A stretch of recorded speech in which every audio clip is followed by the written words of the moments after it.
Hello, I'm David Chaston with 90 at 9, brought to you by interest.co.nz. This is where you get everything you need to know in 90 seconds at 9 o'clock. With news, Singapore changed their policy yesterday that resonated in currency markets. But first, consumer prices in the US rose in March for the first time in 4 months. But the very modest gain only shows how low inflation pressure is in their economy. It also confirms the cautious Fed stance, removing price pressure as a reason to raise interest rates in the near term. One reason inflation is stubbornly low is a shift to online retailing. A new Adobe data resource shows just how effective buying online restrains prices. These reductions on costs in the retail sales channel are flowing directly through to consumers. But the low inflation data is helping underpin real wage gains, which in the US have risen 1.4% after inflation year on year.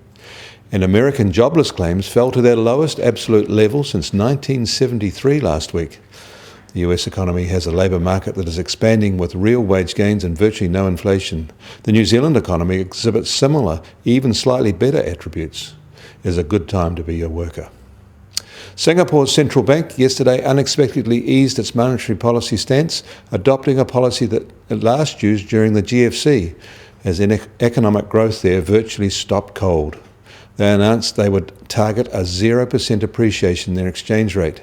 Previously, the policy was for a moderate and gradual appreciation path. That change caused their currency to drop sharply, and in turn that dragged down currencies across the region, including our own. In New York, the benchmark US Treasury 10-year yield is high today at 1.8%.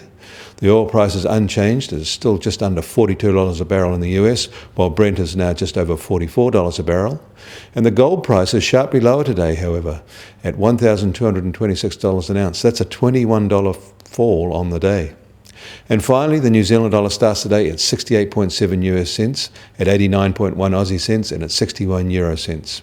The TWI is now at 71.7 and still tracking within that fairly tight range.